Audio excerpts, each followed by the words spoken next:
If you've been cancelled, cast out, unfollowed, ghosted, not because you were cruel or harmful, but just because you stood your ground, because you spoke a truth that others didn't want to hear, because you refused to comply with someone else's rules of belonging, you might still be sitting in the fallout.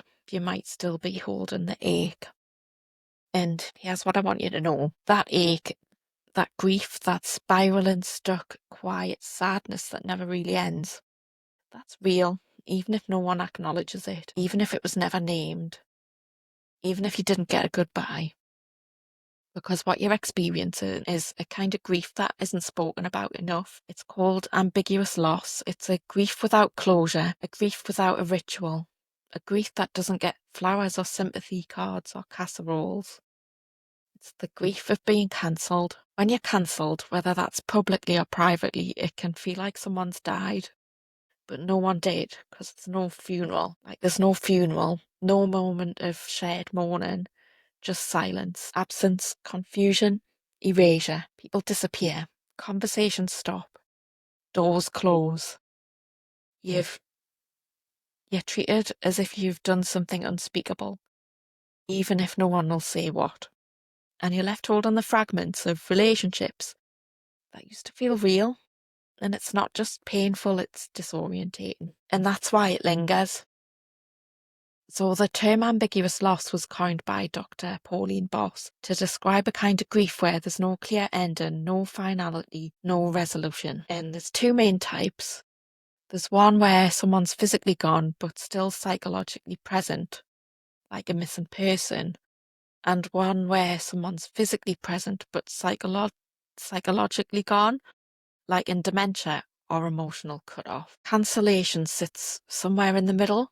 The person or the community or the job or the identity that you lost might still exist. You might even see them online, living as if you never mattered. But the relationship's gone. The place you held in that world has vanished and no one's talking about it. So your grief doesn't have a landing place. It circles, it loops, it festers because there's nothing to bury. That's what makes grief even harder. Part of what makes cancellation grief so brutal is that it's delegitimized. People say, oh, just move on. They were never real friends anyway. But it is serious because what was taken from you wasn't just connection, it was meaning, it was belonging. It might even have been your identity. And when you try to grieve that, people often shame you for it. You're told to stop being dramatic, or worse, you're told that you deserved it.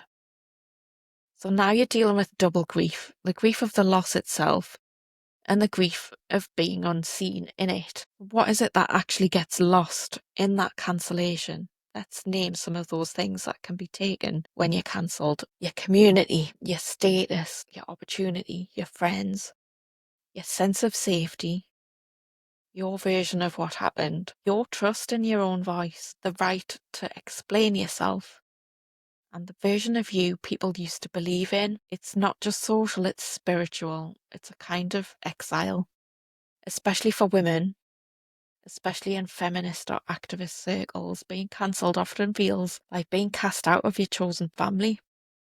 It's often done in the name of values, justice, safety, or inclusion, ironically, but it leaves you feeling deeply unsafe, excluded, and unrecognised. And that's not just hard, that's traumatising. So, what does ambiguous loss do to your nervous system?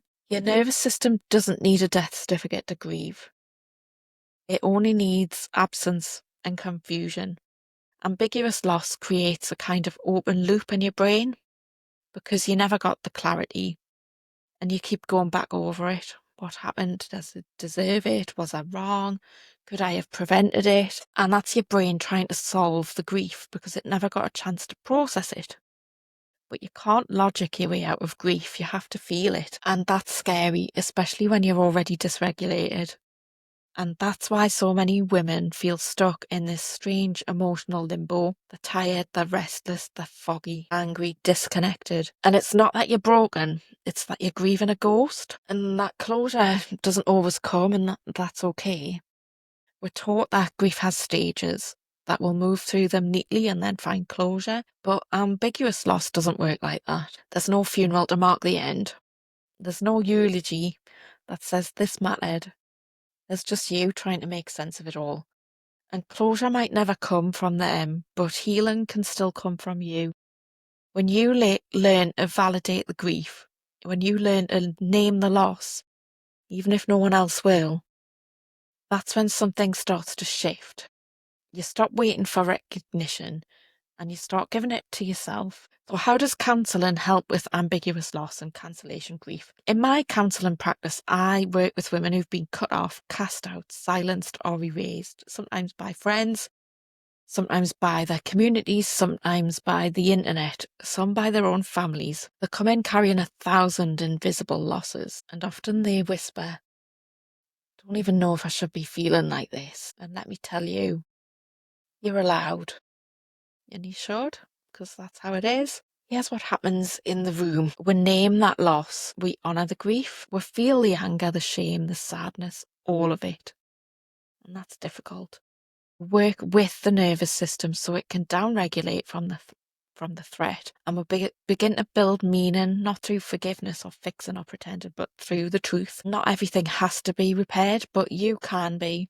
You're not a problem to solve. You're a person who lost something real. What you're holding might be something that needs to be released.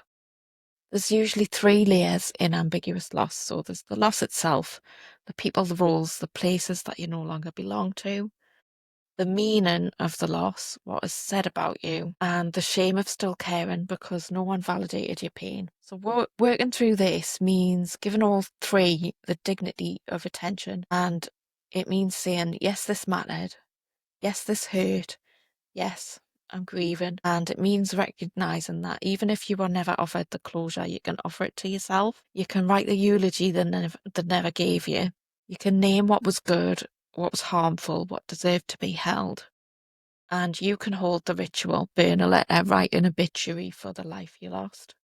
You can grieve it properly in whatever way is helpful for you. If you're in the thick of it, here's a message for you. If you're still in the swirl of this, still searching, looping, doubting, I want to speak directly to you.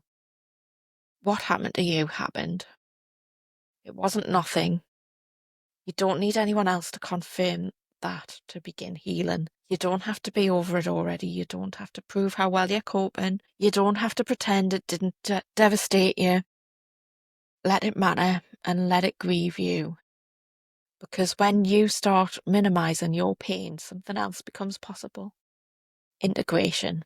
Not getting the thing back, but reclaiming yourself. If this has resonated with you, if you recognize yourself in this story, I'd really be honoured to hold space for you in counselling, because this is the work I do for women who've lost everything but didn't die, for women whose pain has been made invisible, women ready to stop pretending and start healing. You can go to my website at kellyoliverdougall.co.uk and you can book a free initial chat by video call if you'd like to. There's no pressure, there's no push, just the possibility. And if you're not ready, that's okay too, but take this with you. Your grief is valid, your pain's real. You don't have to carry it on your own. The grief of being cancelled is like a funeral that never happened, but you're still here. You survived, and now it's time to mourn and move towards something new.